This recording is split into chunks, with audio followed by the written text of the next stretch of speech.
Hi, who's gonna come and talk with me and play? Who's gonna come? Hi.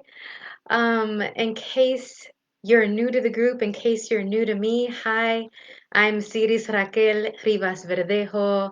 Thanks for being here. Hopefully, you've gotten a chance to explore the posts below and give us your input on what you'd like more resources and tools on. Um, Being a speech language pathologist and family and child coach, I'm an advocate of children, of families, especially those that maybe are being ignored, who don't feel like they have a voice in meetings, in classrooms, in schools.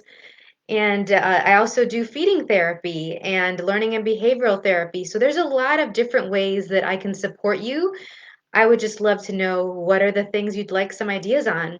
This is also a group for people who work with kids so that they can invite other people to have more ease, so that they can have additional resources for the people that they work with and the children and families they work with. And then on top of that, there is this third objective, this third idea of this group that for those of you who would like to actually have more ease with your own childhood, with whatever showed up, whatever you were told in your own childhoods that you'd like to shift, you'd like to clear, you'd like to get rid of. One of the things that is a bit different about me is that I use evidence-based practices that I learned over the 15 years or so of working with children and families, probably even longer than that because I've been working with children even before I had any degrees. And then also these energetic and non-cognitive, weird, different, but super effective and dynamic tools that are in here as well and available to you. And we can talk more about that. But I really wanted to talk about this moment I had with the kiddo this week. And let me know if you're here and you're watching. I saw some people popping in. So say hi in the comments in the chat if you're here listening. Um, I had a moment with the kiddo where the mom, I've been working with him for about 2 years. And when we first started working together, he was 19 and he has pretty profound autism. And everybody had been telling the mom, he's never going to really talk in sentences. He's never going to be as independent. He's going to have a lot of aggression. Watch out for hormones, all these different things. You're always going to be guessing what he's saying. They kind of gave up on him and they gave up on her as a parent. And with that, the family. And then I come in and I don't have any of the points of views that these other therapists and educators have. And I started talking to mom about what was beautiful about her child and what were his strengths and some of the things that she recognized, but it didn't seem like anybody else was acknowledging that was interacting with him. And it was very frustrating with the mom. And so we actually started talking about all the different things that she used to be told that were never going to be possible for him that have shown up. And so I invite you to look at that for you. I'd love to hear what were you told for about yourself, about the children that you work with, about the children in your families that they said that's never going to happen. That's not possible. And it's starting to show up, or you know it's possible. You just would like more tools and more resources on how to actualize it and have it come to fruition. Um, for me, with this particular client of mine, in addition to the language and the behavior stuff, there was this underlying message of he's never going to be valued in the world.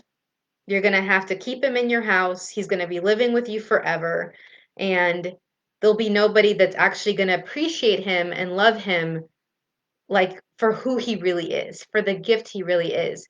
And that's really heartbreaking in a lot of ways. I'm not going to lock that in my body, don't worry. But there are definitely these moments where we're being told this about ourselves and about the kids.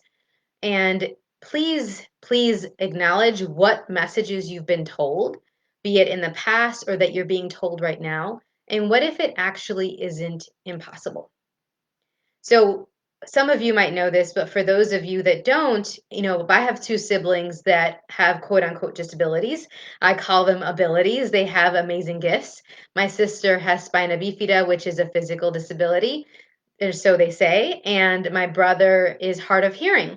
And so for my whole life, I've been very aware of people saying all these different things about them, projecting all this stuff at them. And they've been able to outcreate all of that. This actually reminds me, I'm going to pop in later this week. I'll let you guys check out this video that I've made with them as part of my podcast, Choosing a Different Future. It was the very first episode of that podcast. And we talked about our childhoods and how we've had completely different childhoods, even though we were raised by the same parents, and our experiences. And they talk about all the different things that people said were never going to be possible for them. And so like, some examples were they never were going to be able to live on their own. They both live on their own. They were never going to go to college. They've both gone to college. They'll never be able to have healthy relationships. They both have relationships. They date. They're in their 30s. My sister is living with her boyfriend. My brother is living with his girlfriend.